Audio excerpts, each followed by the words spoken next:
नमस्कार दोस्तों, read super 15 series में आप सब विद्यार्थियों का स्वागत है। और आज फिर हम लोग ज्यामिति से संबंधित कुछ और महत्वपूर्ण प्रश्न जो एग्जाम में आने की संभावना है उसकी प्रैक्टिस करेंगे।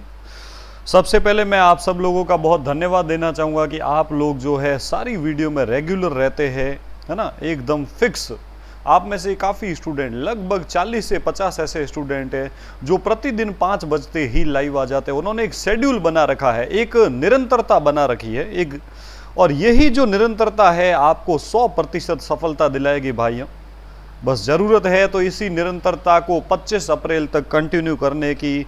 और मैं उम्मीद करता हूँ आप सब लोग जो है इस वीडियो का बहुत ही अच्छे से फ़ायदा उठा रहे होंगे। सारे प्रश्न सेलेक्टेड है आपके लिए। आधे घंटे की क्लास के लिए मैं कम से कम 3 घंटे मेहनत करके और आपके लिए सामने सेलेक्टेड प्रश्न लेके आता हूँ। ज़रूरत है तो उन प्रश्नों को यहाँ सॉल्व करने की, अच्छे से समझने की, और वापस टेलीग्राम चैनल से इसी की PDF डाउनलोड करके और एक बार वापस रिवाइज करने की। भाइयों अच्छे से इसको रिवाइज कर ले, एग्जाम में इसी प्रकार के प्रश्न पूछे जाएंगे। ज़्यादा समय न बर्बाद करते हुए आज से अपन शुरू करते हैं आज की सीरीज को। आपके सामने पहला प्रश्न ये रहा मेरे भाइयों। चलो, आपके सामने एक प्रश्न है, पंचभुज के सभी अंतः कोणों का योग क्या होगा? पंचभुज के अंतः कोणों का योग। भाई अंतः कोणों के योग का सूत्र होता है, क्या सूत्र होता है? कोष्ठक में n-2, कोष्ठक बंद और गुणा में 180। अच्छा, चूंकि ये पंचभुज है यानी n का मान क्या हो जाएगा? 5। n मतलब भुजाएं 5 होगी, तो यहाँ मान रख देते हैं। कोष्ठक में 5 - 2, कोष्ठक बंद, गुणा में 180। 5 में से 2 गया, 3 गुणा 180, 18 तिया 54, 540 डिग्री, है ना। इस प्रश्न का सही उत्तर होगा ऑप्शन नंबर डी। यदि बहिष्कोणों का योग पूछा होता ना तो वो सारे चतुर्भुजों में, सारे बहुभुजों में बहिष्कोणों का योग 360 होता है, फिक्स रहता। आगे बढ़ते हैं। एक और प्रश्न बोला है, 2 कोटि पूरक। कोटि पूरक किसको कहते हैं? पूरक को कहते हैं। पूरक कोणों का अंतर 40 डिग्री है। अच्छा, पूरक कोणों का अंतर 40 डिग्री। अंतर मतलब एक कोण x है, दूसरा y है, तो x - y बराबर 40 डिग्री। और पूरक कोणों के बारे में हम एक बात जानते हैं कि योग जो है पूरक कोणों का 90 डिग्री रहता है। तो दूसरा समीकरण क्या बनेगा? x + y बराबर 90 डिग्री। अंतर 40 डिग्री प्रश्न में दिया हुआ है, योग 90 डिग्री होता है पूरक कोणों का, ये हम जानते हैं। दोनों समीकरण को सॉल्व करते हैं, +y - y कट गया, x और x कितना? 2x बराबर में हो जाएगा 40 + 90 यानी 130 डिग्री। 2x बराबर 130 डिग्री, तो x बराबर 130/2 यानी 65 डिग्री। एक कोण आ गया 65 डिग्री, तो दूसरा कोण कैसे आएगा? दूसरा कोण आ जाएगा 90 में से घटा दो, 90 में से 65 घटा देते हैं, 90 में से 65 गया, दूसरा कोण हो जाएगा 25 डिग्री। इस प्रकार दोनों कोण है 65 और 25। सही उत्तर होगा ऑप्शन नंबर सी। बहुत अच्छा प्रश्न था। इस टाइप का प्रश्न एग्जाम में पूछा जा सकता है, बहुत आसान प्रश्न था। चलो, आगे बढ़ने से पहले आप वीडियो को ज़्यादा से ज़्यादा लाइक कर लें, उसके बाद मैं आगे बढ़ता हूँ। एक और प्रश्न आपके सामने ये रहा। अच्छा, बहुत ही अच्छा और बहुत सिंपल प्रश्न आपके सामने है। 138 डिग्री के समपूरक का कोटि पूरक, यानी समपूरक का पूरक। पहले तो समपूरक निकाल देते हैं। तो समपूरक कोण कैसे निकालते हैं? 180 में से घटाकर। तो 138 का समपूरक होगा, 180 में से 138 गया, पीछे क्या बचा आपके पास? 42 डिग्री। अब ये जो समपूरक आया, इस समपूरक, इस 42 डिग्री का वापस क्या करना है? पूरक निकालना है। 42 डिग्री का पूरक कैसे आएगा? 90 में से घटाकर, 90 में से 42 गया, पीछे क्या बचा? 48 डिग्री। सही उत्तर होगा मेरे भाइयों ऑप्शन नंबर बी, 48 डिग्री। पहले 138 डिग्री का समपूरक निकाला, फिर जो उत्तर आया उसका पूरक निकाला। समपूरक कैसे निकालते हैं? 180 में से घटाकर। पूरक कैसे निकालते हैं? 90 में से घटाकर। बहुत अच्छा प्रश्न था। अगला प्रश्न है, त्रिभुज के तीनों कोणों का अनुपात दिया हुआ है। आपको बोला है त्रिभुज के 3 कोण किस अनुपात में है? 2:3:4। जब भी अनुपात दिया हुआ हो सबके साथ x लगता है। एक कोण 2x, दूसरा 3x, तीसरा 4x। अच्छा, त्रिभुज में आप लोग कोणों के बारे में क्या जानते हो? त्रिभुजों में हम ये जानते हैं कि सभी अंतः कोणों का जोड़ 180 डिग्री होना चाहिए। यानी यहां से समीकरण बन जाएगा। क्या समीकरण बनेगा? 2x plus 3x plus 4x, तीनों कोणों का जोड़ बराबर 180 डिग्री। एक्स एक्स वाले पदों को जोड़ देते हैं, 2 और 3 5 और 4 9, 9x बराबर 180 डिग्री। तो यहां से मेरे भाइयों x का मान आ जाएगा 180 डिग्री में किसका भाग दे दिया? 9 का, जो जाएगा 20 बार। x का मान आ गया है तो तीनों कोण आ जाएंगे। तीनों कोण कैसे आएंगे? इसी x के मान का अनुपातों से गुणा कर देते। अनुपातों से गुणा कर देते हैं। 2x 3x और 4x यानी 2 इंटू 20 यानी 40 डिग्री, 3 इंटू 20 यानी 60 डिग्री, 4 इंटू 20 यानी 80 डिग्री। 40 degree, 60 degree, 80 degree. सही उत्तर होगा ऑप्शन नंबर सी। अच्छा प्रश्न है भाइयों, रीट में इस टाइप का प्रश्न पूछा जा सकता है। इसका वापस रिवीजन जरूर करें मेरे भाइयों। वैसे तो सारे प्रश्नों का रिवीजन जरूरी है, सारे प्रश्न वही है जो रीट में पूछे जा सकते हैं। अगला प्रश्न, अच्छा एक चित्र बना हुआ है और एक त्रिभुज के अंदर क्या हुआ? कोणों के अर्धक दिए हुए। देखो ये हमारे पास एक लाइन खींची हुई है, ऊपर वाला कोण x है, नीचे वाला भी x है, दोनों कोण समान है, मतलब ये कोणों का अर्धक है। अच्छा यहाँ पे भी देख लो, ये इस कोण को आधा आधा बांट रही है ना। ऊपर वाला कोण y है, नीचे वाला भी y है, मतलब ये भी कोणों का अर्धक है। कोणों के अर्धक पे बना हुआ कोण कितना दिया हुआ है? 108 डिग्री। और आपको शीर्ष कोण ए पता करना है। तो शीर्ष कोण कैसे आता है? अर्धक पे बने कोण में से 90 घटाकर उसका डबल कर दिया जाता है। यानी 108 डिग्री, उसमें से 90 घटा दो, फिर जो उत्तर आए उसका डबल कर दो। तो 108 में से 90 गया, पीछे क्या बचा हमारे पास? पीछे बचा 18 डिग्री, जिसका डबल कर दो, यानी शीर्ष कोण क्या आ जाएगा? 36 डिग्री। इसी का उल्टा रीट में पूछा जा चुका। शीर्ष कोण से अर्धक वाला कोण चाहिए तो कैसे आता है? अर्धक वाला कोण आता है 90 डिग्री प्लस शीर्ष कोण का आधा। 90 डिग्री प्लस शीर्ष कोण का आधा, शीर्ष कोण का आधा कर दो, है ना। शीर्ष कोण का आधा करके 90 में जोड़ दो, तो उससे जो है कोणों के अर्धक जहां कटते हैं वह कोण आता है। बहुत अच्छा और इम्पोर्टेंट प्रश्न है भाइयों, रीट के एग्जाम में ऐसा ही प्रश्न पूछा जा चुका है। आगे बढ़ते हैं। अच्छा अगला प्रश्न है, एक समबाहु त्रिभुज में, समबाहु त्रिभुज है जिसमें AD क्या है? लंब है BC पर। तो त्रिभुज ABC, ये है त्रिभुज ABC। अच्छा त्रिभुज का नाम क्या है? A B और C। इसमें ये AD जो है वो क्या है? लंब है। कौन सी भुजा पर? BC पर। AD किसका काम कर रहा है? लंब का काम कर रहा है। अच्छा, और अपन को ये बोला है कि लंब और भुजा में क्या संबंध होगा? तो समबाहु त्रिभुज वैसे आपके कोर्स में तो नहीं है, लेकिन ध्यान रखना समबाहु त्रिभुज का जो लंब होता है उसका मान होता है √3/2 और गुणा में भुजा। ये लंब का मान होता है। अब अपन इसका स्क्वायर कर लेते हैं। स्क्वायर क्यों करते हैं? क्योंकि ऑप्शन में स्क्वायर है। यानी यहाँ से ये बन जाएगा लंब का स्क्वायर बराबर √3 का स्क्वायर 3 बट्टा में 2 का स्क्वायर 4 और इंटू भुजा का स्क्वायर। अब इस 4 का पक्षांतरण कर लेते हैं तो ये हो जाएगा 4 इंटू लंब का स्क्वायर बराबर 3 इंटू भुजा का स्क्वायर। अब यह लंब और भुजा का मान रख लेते हैं। 4 इंटू लंब किसको बोला है? लंब बोला है AD को। तो 4 इंटू AD का स्क्वायर बराबर 3 इंटू भुजा। भुजा कोई भी रख दो, तीनों बराबर है। AB रख दो, BC रख दो या AC रख दो। तो भुजा AB का स्क्वायर रख लेते हैं। 4 AD स्क्वायर बराबर 3 AB स्क्वायर। ऐसा संबंध होगा दोनों में। 4 AD स्क्वायर और 3 AB स्क्वायर होना चाहिए। सही उत्तर होगा ऑप्शन नंबर बी। ये भी अच्छा प्रश्न था, लेकिन त्रिभुजों से संबंधित ये शीर्षलंब की लंबाई जो है इसका सूत्र आप लोग ध्यान रखना भाई। अच्छा अगला प्रश्न आपके सामने है, एक वृत्त और उसकी जीवा से संबंधित प्रश्न है। क्या बोला है? 10 सेंटीमीटर त्रिज्या का वृत्त है और वृत्त की जीवा केंद्र से 6 सेंटीमीटर दूरी पर है, तो जीवा की लंबाई क्या होगी? इस प्रश्न को सॉल्व करने के लिए पहले वृत्त बनाना पड़ेगा, उसका केंद्र बनाना पड़ेगा और एक जीवा बनानी पड़ेगी। और ये है केंद्र O, जीवा का नाम रख लेते हैं AB। अच्छा, O को A से मिलाएंगे तो ये क्या कहलाएगा? त्रिज्या। और त्रिज्या दे रखी है, त्रिज्या कितनी है? 10 सेंटीमीटर। त्रिज्या 10 सेंटीमीटर है। अच्छा, जीवा पर जो लंब डालते हैं वही कहलाती है जीवा की दूरी। इस बिंदु का नाम डी रख लेते हैं। तो ये जीवा की दूरी केंद्र से 6 सेंटीमीटर दूरी है जीवा की, तो ये 6 सेंटीमीटर दे रखा है। यहाँ एक समकोण त्रिभुज बन रहा है। समकोण त्रिभुज का लंब पता है, समकोण त्रिभुज का कर्ण पता है, लंब पता है, तो आधार कितना? अच्छा, 10 कर्ण होता है। तो यहाँ पे पाइथागोरस प्रमेय, माना ये भुजा एडी की लंबाई कितनी है? x, तो लंब स्क्वायर प्लस आधार स्क्वायर, एक्स स्क्वायर प्लस 6 का स्क्वायर 36 बराबर 10 का स्क्वायर 100। 36 प्लस का है तो उधर जाके माइनस का हो जाएगा। एक्स स्क्वायर बराबर 100 में से 36 गया, पीछे क्या बचा? 64।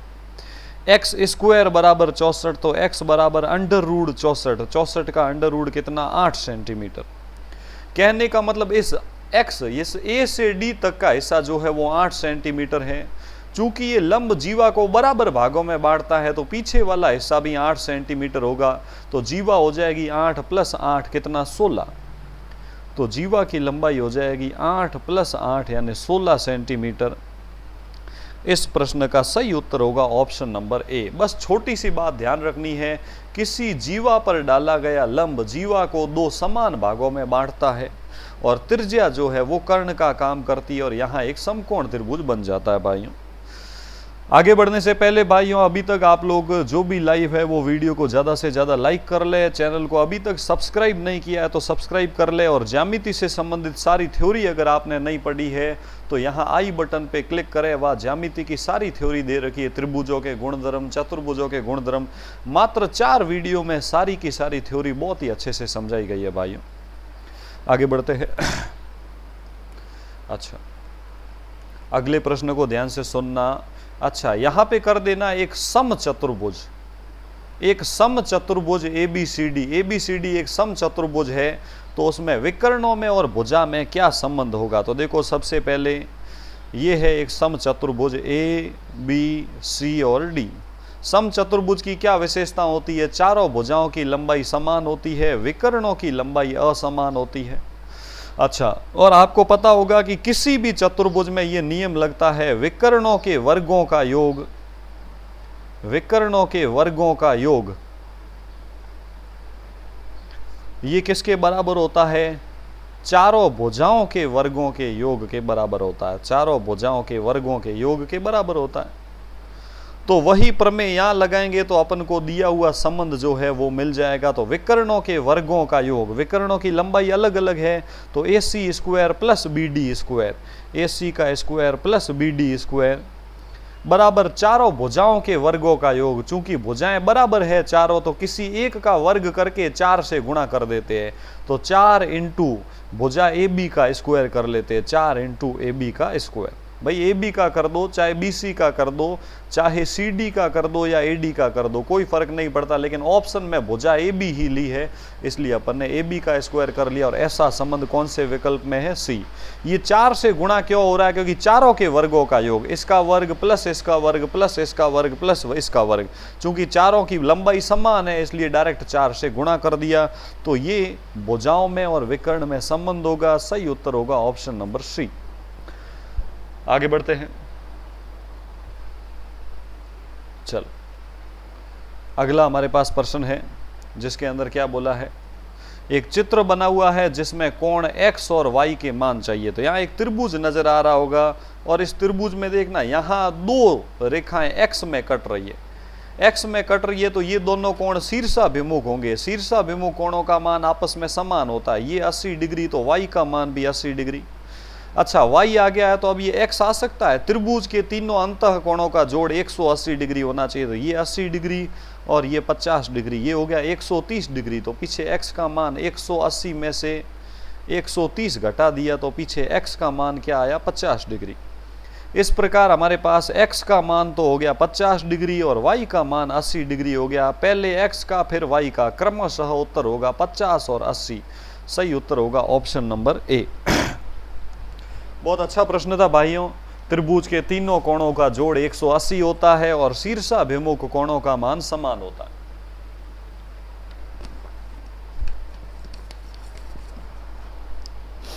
आगे बढ़ते हैं।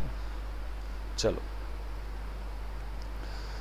तो इस प्रकार हमारे पास एक और प्रश्न है जिसके अंदर क्या है, एक त्रिभुज बना हुआ है और बोला है त्रिभुज ए बी और सी में दो भुजाओं के मध्य बिंदुओं को आपस में मिलाया तो मध्य बिंदुओं को मिलाने से एक रेखा बनी ई एफ।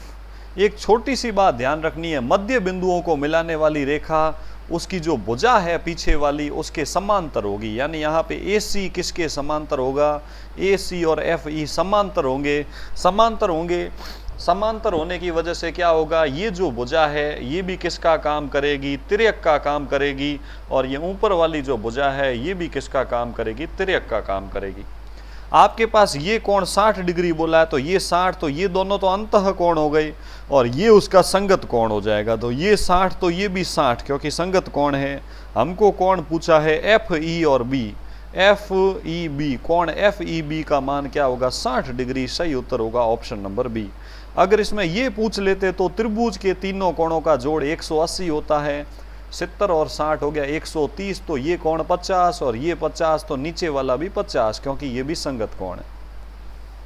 चलो आगे बढ़ते हैं। अगला प्रश्न फिर से है एक वृत्त और जीवा का, एकदम अच्छे से देखना। वृत्त की जीवा की लंबाई है 10 सेंटीमीटर। फिर से वही चित्र बना दो मेरे भाइयों, ये अपन एक वृत्त बना लेते हैं, ये वृत्त की जीवा बना लेते हैं, केंद्र से जीवा पर लंब डाल देते हैं और ये त्रिज्या बना लेते हैं। केंद्र O हो जाएगा, ये ए बी हो जाएगा। अच्छा, इस लंब का नाम OD रख देते हैं। जीवा 10 सेंटीमीटर है तो कितनी कितनी बट जाएगी, 5 5। अच्छा, त्रिज्या 13 सेंटीमीटर दे रखी है, त्रिज्या 13 दे रखी है। केंद्र से जीवा पर डाले गए लंब की लंबाई चाहिए, यानी आपको लंब चाहिए, ये OD की लंबाई चाहिए। तो माना ये लंब कितना है, x है, तो लंब स्क्वायर प्लस आधार स्क्वायर बराबर कर्ण स्क्वायर, तो x स्क्वायर प्लस 5 का स्क्वायर 25 बराबर में 13 का स्क्वायर 169। ये 25 प्लस का है उधर जाएगा तो माइनस का हो जाएगा। x का स्क्वायर बराबर 169 में से 25 गया, पीछे क्या बचा 144। x का स्क्वायर बराबर 144 यानी x बराबर अंडर रूट 144। 144 का अंडर रूट हो जाएगा 12 सेंटीमीटर। सही उत्तर होगा ऑप्शन नंबर ए।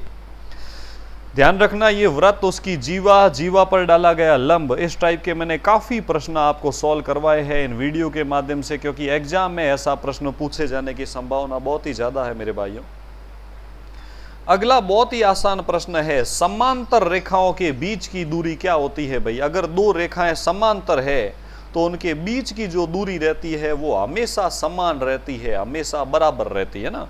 और प्रतिच्छेदी रेखाओं के बीच की दूरी क्या होती है, वो घट भी सकती है, बढ़ भी सकती है, कभी ज़्यादा कभी कम। यहाँ दूरी कम हो रही है, आगे जाओ तो दूरी वापस बढ़ रही है ना। लेकिन अपन को तो समांतर रेखाएं पूछा है तो उनके बीच की दूरी हमेशा बराबर रहती। अच्छा, 270 डिग्री कैसे कोण का उदाहरण है। 270 डिग्री एक ऐसा कोण है जिसका मान 180 डिग्री से तो ज़्यादा है और 360 डिग्री से कम है। ऐसे कोण को क्या कहते हैं, प्रतिवर्ती कोण या पुनर्युक्त कोण। प्रतिवर्ती या पुनर्युक्त कोण कहते हैं। मैंने सारी थ्योरी आपको समझा रखी है, तो इस प्रश्न का सही उत्तर होगा ऑप्शन नंबर डी, प्रतिवर्ती कोण। एक और प्रश्न है आपके सामने, त्रिभुज की 3 भुजाओं की लंबाई दे रखी है। तीनों भुजाएं हैं 5 सेंटीमीटर, 12 सेंटीमीटर और 13 सेंटीमीटर। बोला है ये कैसा त्रिभुज है। देखो, समबाहु तो हो नहीं सकता, भुजाओं की लंबाई अलग अलग है। समद्विबाहु भी हो नहीं सकता क्योंकि दो भुजाओं की लंबाई भी समान है नहीं। तो अब क्या करें, अधिक कोण त्रिभुज है या समकोण त्रिभुज है। तो अधिक कोण, समकोण, न्यून कोण त्रिभुज कैसे पता करते हैं। अधिक कोण त्रिभुज में सबसे बड़ी भुजा का वर्ग बाकी दोनों के वर्गों के जोड़ से ज्यादा होता है। समकोण त्रिभुज में सबसे बड़ी भुजा का वर्ग बाकी दोनों के वर्गों के जोड़ के बराबर होता है। और न्यून कोण त्रिभुज में मैंने आपको क्या पढ़ाया भाइयों, न्यून कोण त्रिभुज में सबसे बड़ी भुजा का वर्ग जो है वो कम होता है बाकी दोनों के वर्गों के जोड़ से। चेक कर लेते हैं, सबसे बड़ी भुजा कौन सी है, 13। 13 का वर्ग कितना, 169। बाकी दोनों के वर्गों का जोड़ कर दो, 12 का वर्ग कितना, 144। और 5 का वर्ग कितना 25, बाकी दोनों के वर्गों का जोड़ कर दो। तो इनके वर्गों का जोड़ क्या बना 169, और सबसे बड़ी भुजा के वर्ग भी कितना है 169। चूंकि दोनों मान बराबर है, कहने का मतलब यहाँ पे सबसे बड़ी भुजा का वर्ग बाकी दोनों के वर्गों के जोड़ के बराबर है। तो यह त्रिभुज होगा एक समकोण त्रिभुज। बहुत अच्छा और कंसेप्ट वाला प्रश्न था भाइयों, एग्जाम में इसी टाइप के प्रश्न आते हैं। इस प्रश्न का रिवीजन जरूर करें भाइयों। उम्मीद करता हूं ये बात आपको बहुत ही अच्छे से समझ में आई होगी। आगे बढ़ने से पहले, जैसा कि मैंने आप सब लोगों को कल भी बताया था भाइयों, मैं मेरे संस्थान वेदांत एकेडमी में अगले शनिवार रविवार को एक महा सेमिनार रख रहा हूं, एसएससी जीडी और रेलवे ग्रुप डी, बहुत ही न्यूनतम फीस के साथ। यदि आप लोगों के कोई मित्र है तो वहां तक आप जानकारी पहुंचाएं। आप इस पोर्शन का स्क्रीनशॉट ले लें तथा इस ऐड को आप ज़्यादा से ज़्यादा व्हाट्सएप ग्रुप पे शेयर करें और अपने व्हाट्सएप के स्टेटस के रूप में भी लगाएं, ताकि लोगों तक ये जानकारी पहुंच पाए। और जो भी पूर्व छात्र होंगे उनको फीस में विशेष छूट रहेगी। 2 दिन का फ्री डेमो रहेगा, आप लोग चाहो तो आप अटेंड कर सकते हो, जिसमें संपूर्ण गणित और रीजनिंग बिल्कुल 0 लेवल से पढ़ाई जाएगी, बिल्कुल 0 लेवल से। आपके अगर ऐसे भी कोई रिश्तेदार हो, छोटे भाई बहन, जो लोग संपूर्ण गणित और रीजनिंग भविष्य में आने वाले कंपटीशन एग्जाम के हिसाब से तैयार करना चाहते हैं, उनको 20 और 21 मार्च सायं 5 बजे नीचे दिए गए एड्रेस वेदांत एकेडमी चामुंडा चौराहा पे जरूर भेजें और अधिक जानकारी के लिए नीचे दिए गए नंबर पे संपर्क करें। यही कहते हुए आज की क्लास में मैं यहीं विराम देता हूं दोस्तों। धन्यवाद, जल्द ही फिर मिलेंगे।